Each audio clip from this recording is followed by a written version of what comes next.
You don't pay the price for good health. You enjoy the benefits of that good health. You don't pay the price for success. You pay the price for failure. You enjoy the benefits of success. I have never yet seen a happy failure. We've got to change our vocabulary, ladies and gentlemen, because if we look at it in the proper frame of reference, as we really understand what we are doing when we're doing something for ourselves, we also, in so many cases, are doing things for other people. You see, you can get everything in life you want if you'll just help enough other people get what they want. And as I reflect on writing the book and losing the weight, you see, one of those was a career goal and one of them was a physical goal. But let me tell you what happened along the way. Never is there an individual goal. Every goal has buddies. Some of them are good. If they're good goals, they're bad if they're bad goals. For example, these were both good goals. As a result of writing the book and losing the weight, it improved, for example, my career in writing the book. It improved my financial life as a result of writing the book. It improved my social life. You'd be amazed at the number of invitations I get to go places because I've written a book, you know. It's amazing how so many of these things are tied together. But the one thing I got to keep referring back to is the fact that as you think about enjoying the price, you got to understand that effort is required.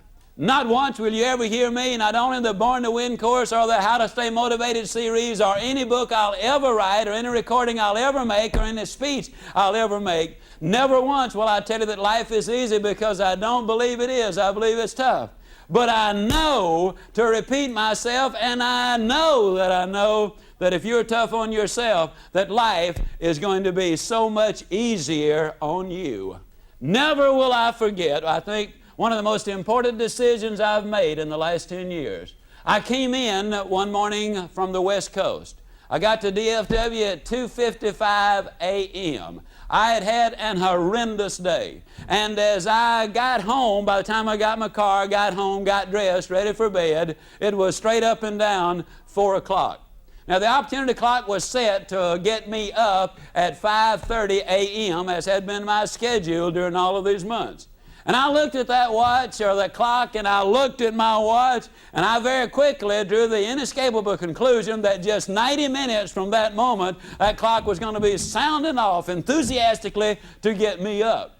And I thought to myself, now, Ziglar, you are already tired. An hour and a half of sleep is absolutely not enough. Why don't you be realistic? Why don't you forget it this one morning and sleep in? You know you're not going to be as sharp, you're not going to be as alert, and the stuff you write at 5:30 in the morning can't be that good if you haven't had a reasonable amount of sleep. Man, what you need to do is get yourself some shut-eye. I mean, play it smart, Ziglar. And the more I thought about it, man, the better that sounded to me. And when it dawned on me what I was doing, I literally jumped for the clock, I pulled the plug, and at 5:30 the next morning, I got up, did my running, and started my writing. No, sir, I didn't want to get up by no stretch of imagination. Yes, I would have been better off had I slept until at least 8 o'clock or 9 o'clock or even 10 o'clock, and probably would have gotten more done. Then you say, why did you get up? Very simple. I was within 1 month of reaching my objective.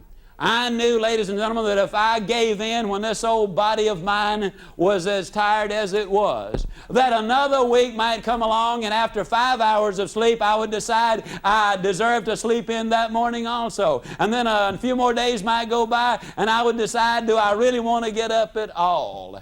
What I'm really saying is the time comes when you got to suck it up and tough it out and just hang in there. Life is not always easy, but I can say to you without batting an eyelash that I believe that that decision I made that morning has done more for me than almost any business decision I have made in the last 10 years. As a result of hanging in there when the going was tough, I believe I've been able to get more done in the last years than I've been able to get done in the previous 46 years of my life.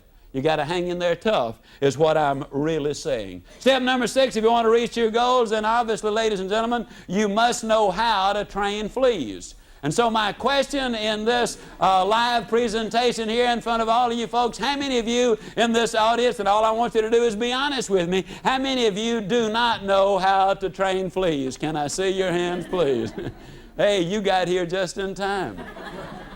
I know you heard the one about the two fleas at the bottom of the hill, and one of them says, well, do we walk or take a dog? But anyhow, you train fleas by putting them in a jar. And you put the top on the jar and you watch those fleas, and they'll jump up and they'll hit the top over and over and over and over and over and over. You watch them jump. And finally, after they've been jumping a long time, you will notice that even though they continue to jump, all of a sudden they are no longer jumping high enough to hit the top. Then it's an absolute fact. You can just take the top off of the jar, and they'll keep on jumping and jumping and jumping and jumping, but they cannot, I repeat, cannot jump out. You see, they have conditioned themselves to jump just so high. And once they've conditioned themselves to jump just so high, that's all there is. There ain't no more. Man is the same way. He starts out in life to climb the mountain, to write the book, to break the record, to do something with his life. But along the way, he bumps his head, he stubs his toe, and he becomes what I call a SNIOP. Now that's spelled S-N-I-O-P. And that's a person who is susceptible to the negative influence of other people. For example, the 4-minute mile, everybody's familiar with that. For years, the athletes have said, hey, I'm going to run the 4-minute mile. But the coach would get his watch out and said, man, you can't do that. It's never been done. Nobody will ever be able to break that 4-minute barrier. The doctor would get his stethoscope out, and he'd put it on the athlete's heart, and he'd say, man, a 4-minute mile is out of the question. Why, your heart will come right out of your body. And for years and years and years, nobody could run a 4-minute mile until one day a flea trainer named Roger Bannister came along, and he ran the 4-minute mile. Now, when Bannister ran the 4-minute mile, it wasn't long before athletes all over the world started running the mile in less than 4 minutes. As a matter of fact, Landy of Australia ran it less than 6 weeks later. At this time, there have been 4 different occasions where as many as 8 young men in the same race ran a mile in less than 4 minutes. A 37-year-old man has run a mile in less than 4 minutes. Over 500 different people at this time have run a mile in less than 4 minutes. Not because man has gotten that much faster, but because they understood that the 4-minute mile was not a physical barrier.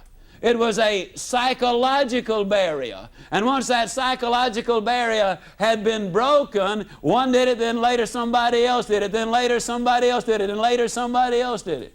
Now, in case you have missed the point, a flea trainer is a person who jumps out of the jar. A flea trainer is a person who is driven from within.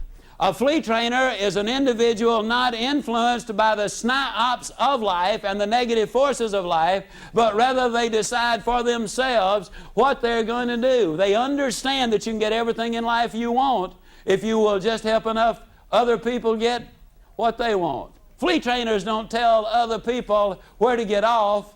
They show them how to get on. A flea trainer doesn't try to see through people. A flea trainer sees people through. If you're going to reach the objectives you have in life, yes, it's absolutely true that you must be a flea trainer. Step number 7, if you are going to reach your goals, then you've obviously got to keep a winning attitude. Now, in the Born to Win series, we talk a tremendous amount. As a matter of fact, we spend over 6 hours talking about keeping that winning attitude. We go into how do you control your habits, how do you use your mind, how do you get the things you want out of life instead of having to want the things you've got. In the How to Stay Motivated series also, we go into how to keep that winning attitude. And yet it's absolutely critical that you keep feeding your mind. You're what you are.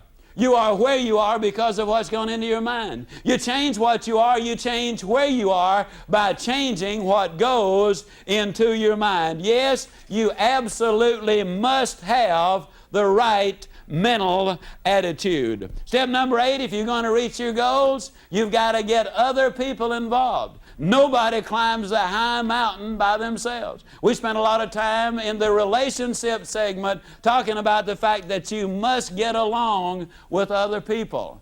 But let me ask you a question. How many of you have ever seen a flock of Canadian geese flying overhead at any time? May I see your hands, please? If you have never seen them, the next time you do see one, or when you see a flock, notice them and watch them. You will observe 3 things about them. Number 1, they always are flying in a V formation. Number 2, one leg of the V is always longer than the other leg. And number 3, if you will watch them when they come into sight and stay with them about 15 minutes until they go out of sight, you will notice there is some apparent confusion in the flock. Now, as a matter of general curiosity, how many of you have ever wondered why one leg of that flock of geese, one leg of the V, is always longer than the other? How many of you have ever wondered about that? Okay? Let me clarify that for you. It's because in the longer leg, there are more geese in it.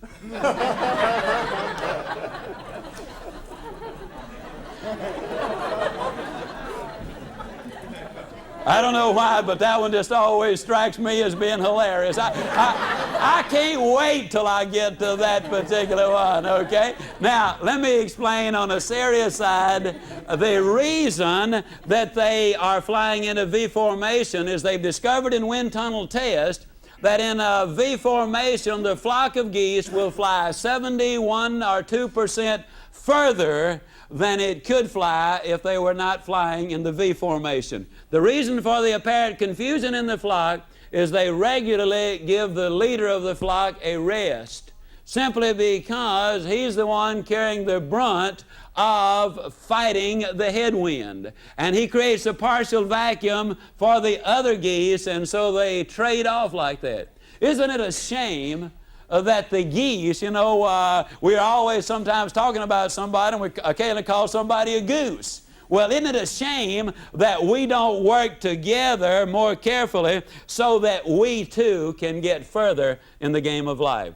That's the reason in the Born to Win series we talk so much about the segment of getting along with your family and getting along with others, because it makes the trip to the top not only easier and more certain, but it's far more fun as you go along the way. I don't know if you've ever watched kids on railroad tracks, but on an abandoned section of a railroad track, if you ever watch them, you'll notice maybe one of the kids will walk a few steps and off he'll come. Another will walk a few steps and off he'll come. If those kids were to reach across the rail from each other and hold hands, they could walk around the world literally together, because each would balance and support the other. To reach your objectives then, what I'm saying is you got to work with and get along with other people. To repeat about the 90th time, you can get everything in life you want if you will just help enough other people get what they want.